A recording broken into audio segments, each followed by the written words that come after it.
مولانا نسیم اختر شاہ قیصر استاد دارالعلوم دیوبند تشریف رکھتے ہیں. میں ان سے بہت ادب سے التماس کرتا ہوں کہ آج کے اس موقع پر، آج کے اس مبارک موقع پر اپنے خیالات کا اظہار کریں. صدر محترم عالی جناب تاجدار تاج صاحب اسٹیج پر تشریف فرما، معزز مہمان کرام، طلباء عزیز، شہر کی سرکردہ شخصیتیں، ادب و تہذیب کے نمائندہ افراد اور دیوبند کی علمی اور ادبی بستی کو جلا بخشنے والی وہ ہستیاں جن کا نام پوری دنیا میں معروف و مشہور ہے. اظہار خیال کے لیے حکم فرمایا گیا ہے.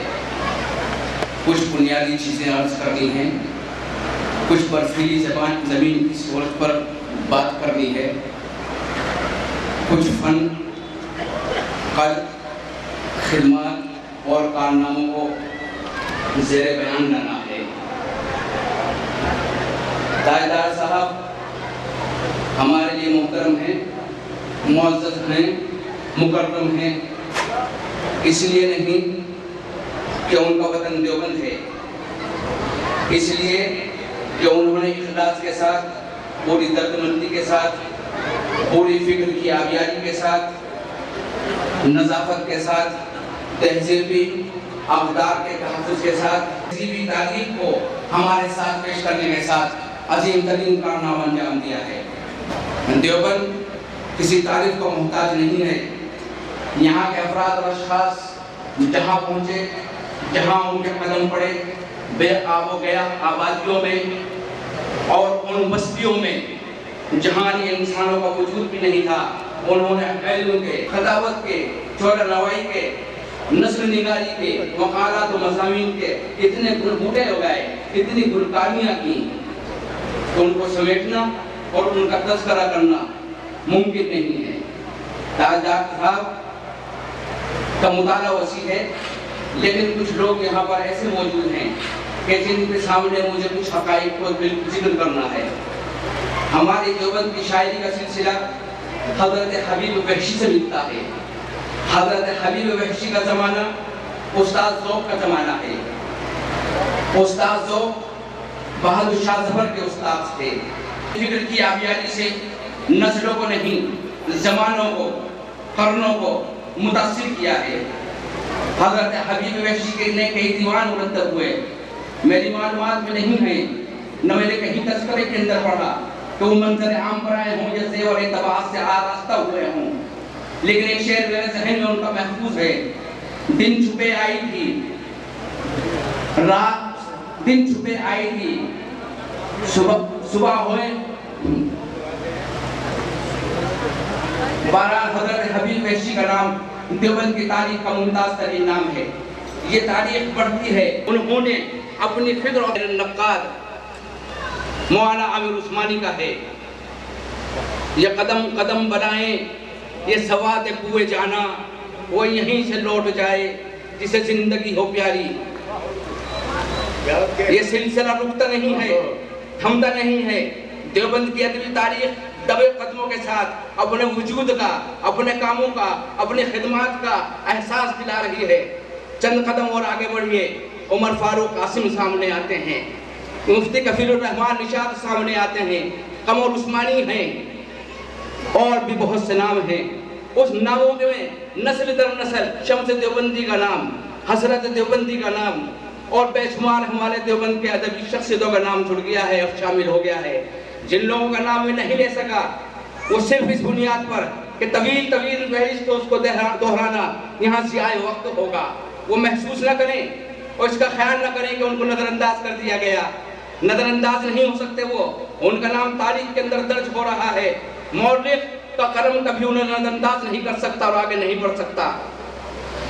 یہ سفر جو طے ہوا، آج تاجدار تاج صاحب فکر الفن شخصیت، صاحب کمال شخصیت، خیال اور فکر کی وہ بلند قامت شخصیت جس کی کتابوں کا سلسلہ زبر سے شروع ہوا، آوارہ پتھر کی شکل میں ظاہر ہوا، اور اب اپنے تجربات، مشاہدات، گہرے مطالعے، وسیع النظری کا ثبوت لے کر برفیلی زمین کی سورج میں ہمارے سامنے آیا ہے۔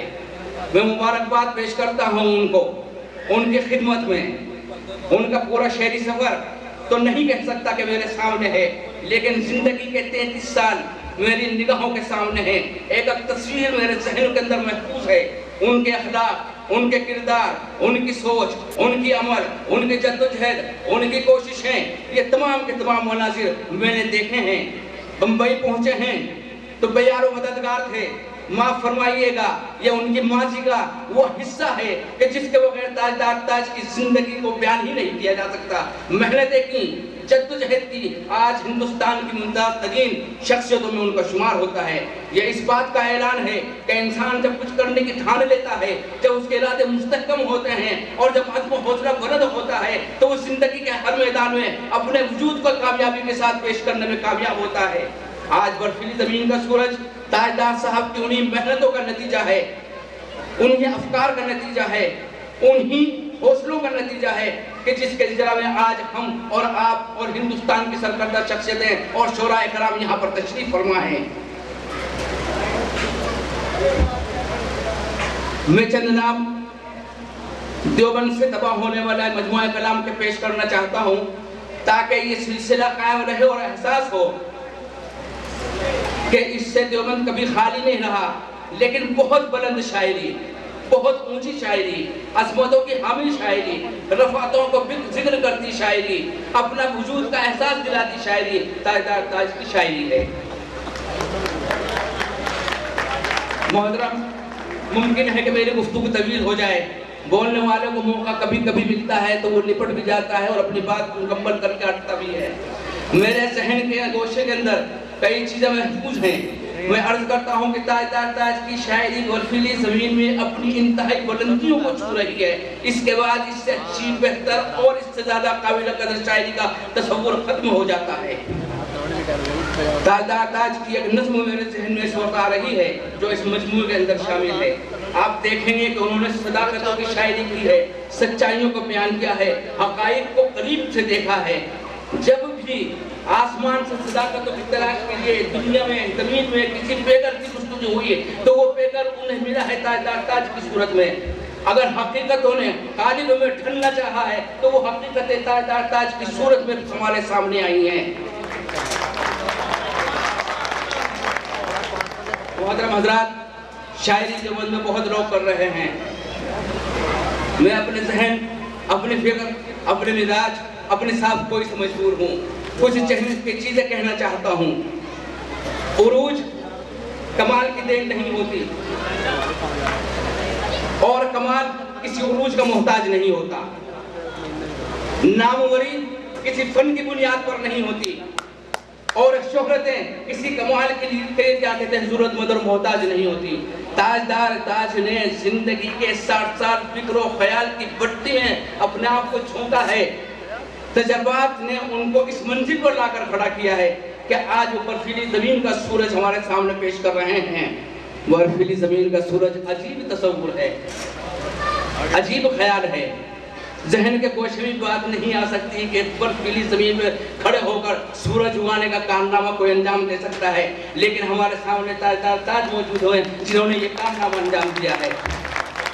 اس کتاب کے اندر بہترین شاعری ہے، لاجواب شاعری ہے بلا شبہ، لیکن ایک نظم پیش کرنا چاہتا ہوں، اس کے صرف 2 بند، کوئی شاعری نہیں، نہ مجھے اس سے قربت ہے، لیکن ان حقیقتوں تک آپ کو پہنچانا چاہتا ہوں جو حقیقتیں اس کتاب میں امانت کے طور پر محفوظ کر دی ہیں تاجدار تاج نے۔